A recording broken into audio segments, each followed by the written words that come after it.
Hello guys, I am Ricky and you're most welcome to our YouTube channel Nirmala निर्वाण classes. जैसा कि जानते हैं फिजिक्स चल रहा है और फिजिक्स में जो टॉपिक आज हम लोग देखेंगे वो है ऊष्मीय प्रभाव पर आधारित घरेलू उपकरण।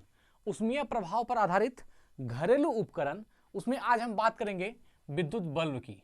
हम लोगों ने इलेक्ट्रिक हीटर को देखा, इलेक्ट्रिक आयरन को देखा और आज जो बारी है वो इलेक्ट्रिक बल्ब की है, अर्थात विद्युत बल्ब की है। और इसके बाद जो अगली वीडियो होगी वो है इलेक्ट्रिक ट्यूबलाइट की होगी। तो विद्युत बल्ब क्या है, देखिए हम लोग जानते हैं कि विद्युत बल्ब में, जैसे मान लीजिए हम यहाँ पर एक फिगर बनाते हैं,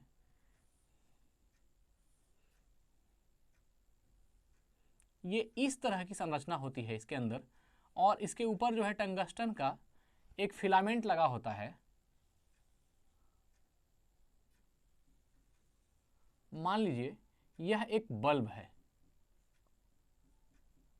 इस बल्ब में आप देख पा रहे होंगे कि बीच में जो है एक फिलामेंट है। ये फिलामेंट हम लोग जानते हैं कि टंगस्टन धातु का बना होता है ना। टंगस्टन धातु की ये फिलामेंट बनी होती है और यह जो इसके अंदर जो शीशा के अंदर बल्ब जो पूरा पैक होता है, इसके अंदर निर्वात होता है, या इसमें कह सकते हैं हम लोग कि या तो ऑर्गन है ना, ऑर्गन गैस जो कि इनर्ट गैस है उसको इस बल्ब के अंदर भर दिया जाता है।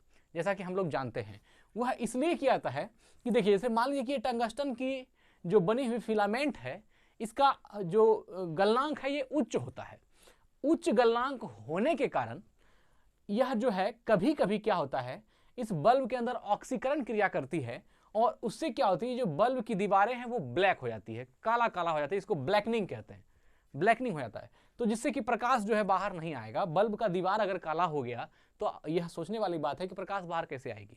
तो ये जो टंगस्टन है, यह जो है इसके अंदर ऑक्सीकरण की घटना नहीं हो, इसलिए इसमें इनर्ट गैस को भर दिया जाता है, अक्रिय गैस को भर दिया जाता है। इसके बाद क्या होगा, इसमें जो है ऑक्सीकरण की घटना नहीं होगी और ब्लैकनिंग नहीं होगा, और क्या होगा, इससे जो है उजाला जो प्रकाश के रूप में बाहर आएगा।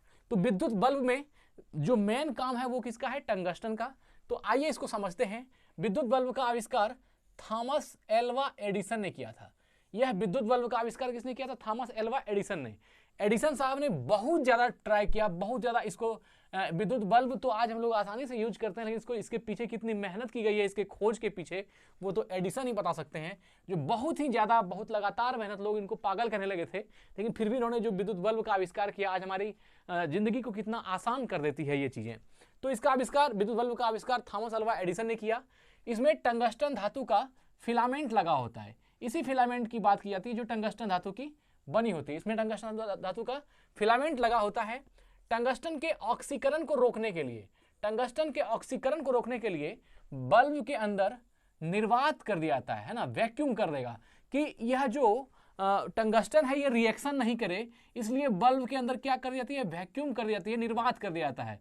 या फिर अगर निर्वात नहीं करेंगे तो इसके अंदर क्या होगा, इनर्ट गैस को भर देंगे, अक्रिय गैस को भर देंगे, है ना। तो टंगस्टन के ऑक्सीकरण को रोकने के लिए बल्ब के अंदर निर्वात कर दी जाती है। कभी कभी पूर्णतः निर्वात न करके उसके अंदर नाइट्रोजन या ऑर्गन गैस भर दी जाती है, ताकि उच्च ताप पर, है ना, हाई टेम्परेचर पर टंगस्टन का वाष्पीकरण न हो। ये जो टंगस्टन की धातु की जो बनी हुई फिलामेंट है, इसका वाष्पीकरण न हो हाई टेम्परेचर पर। क्योंकि इसमें बहुत हाई टेम्परेचर होता है, क्योंकि यही तो चमकता है। यह जो इलेक्ट्रिक करंट से जो है यह चमकता है, ये जलता है, चमकता है, और इसके ऊपर जो बल्ब लगी होती है, शीशा जो लगा होता है, वह प्रकाश जो है बाहर तक फैलाता है और इसके अंदर या तो वैक्यूम होती है या फिर कोई इनर्ट गैस, नाइट्रोजन या ऑर्गन इसके अंदर भर दी जाती है। उच्च ताप पर टंगस्टन का वाष्पीकरण न हो, इसलिए ऐसा किया जाता है। उच्च ताप पर टंगस्टन वाष्पीकृत होकर बल्ब की दीवारों को काला कर देता है। अगर इसके अंदर उच्च टेम्परेचर पर, है ना, उच्च टेम्परेचर पर टंगस्टन वाष्पीकृत होकर के क्या करता है, बल्ब की दीवारों को काला कर देता है, जिसे ब्लैकनिंग, है ना, जिसे ब्लैकनिंग कहते हैं। क्या कहते हैं, ब्लैकनिंग कहते हैं। तो आपसे पूछा अगर जाएगा कि विद्युत बल्ब में ब्लैकनिंग क्या है या ब्लैकनिंग की घटना क्या है, तो आप आराम से कहेंगे कि विद्युत बल्ब के अंदर जो फिलामेंट के रूप में टंगस्टन धातु की वायर लगी होती है ना, वह जो है वाष्पीकृत न हो, उसमें अत्यधिक टेम्परेचर होने के कारण, हाई टेम्परेचर होने के कारण वह वाष्पीकृत न हो, है ना, इसलिए जो है वाष्पीकृत होकर के वह दीवारों को काला ना करे, है ना, इसलिए जो है बल्ब की दीवारों को यह जो टंगस्टन धातु की बनी हुई फिलामेंट है, ये वाष्पीकृत हो करके जब विद्युत बल्ब की दीवारों को जो ब्लैक कर देती है, इस घटना को ब्लैकनिंग कहते हैं।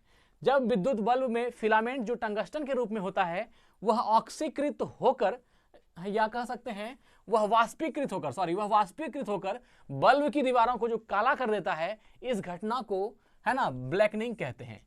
उच्च ताप पर टंगस्टन वाष्पीकृत होकर बल्ब की दीवारों को काला कर देता है और जिसे क्या कहते हैं, ब्लैकनिंग कहते हैं या ब्लैकनिंग की घटना कहते हैं। टंगस्टन धातु का प्रयोग बल्ब में उसके गलनांक उच्च होने के कारण किया जाता है। इसका गलनांक उच्च होता है, किसका, तो यह जो है विद्युत, यह इसका टंगस्टन धातु की जो फिलामेंट है, इसका गलनांक क्या होता है, काफी उच्च होता है। गलनांक उच्च होने के कारण जो है ना, टंगस्टन धातु का प्रयोग बल्ब में किया जाता है।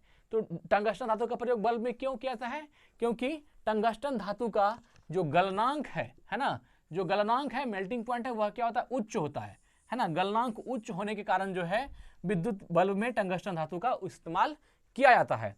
धारा प्रवाहित किए जाने पर तंतु का ताप 1500 डिग्री से 2500 डिग्री सेल्सियस तक हो जाता है।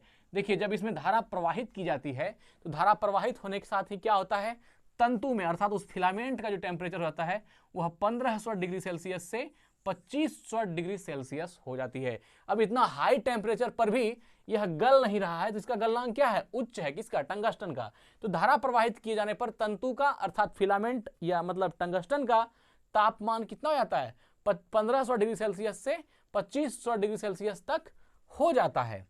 साधारण बल्ब में दी गई विद्युत ऊर्जा का 5% से 10% भाग ही प्रकाश में परिवर्तित होता है। मतलब जितनी ऊर्जा दी जाती है एक टंगस्टन में, एक फिलामेंट में, है ना, साधारण बल्ब में दी गई विद्युत ऊर्जा का 5% से 10% भाग ही प्रकाश में इस्तेमाल होता है। 5 से 10% भाग ही प्रकाश में इस्तेमाल होता है और बाकी 90% किस में चला जाता है, बाकी 90% ऊर्जा किस में जाती है। देखिए, साधारण बल्ब में दी गई विद्युत ऊर्जा का 5 से 10% भाग ही प्रकाश में परिवर्तित होता है। अब बाकी 90% कहाँ आता है, तो ये सभी उष्मा वगैरह या और भी जो चीजें अलग अलग हीट वगैरह जो है उन चीजों में ये ट्रांसफर कर जाती होगी, लेकिन कहता है कि विद्युत ऊर्जा का सिर्फ 5 से 10% भाग ही प्रकाश में परिवर्तित हो पाता है।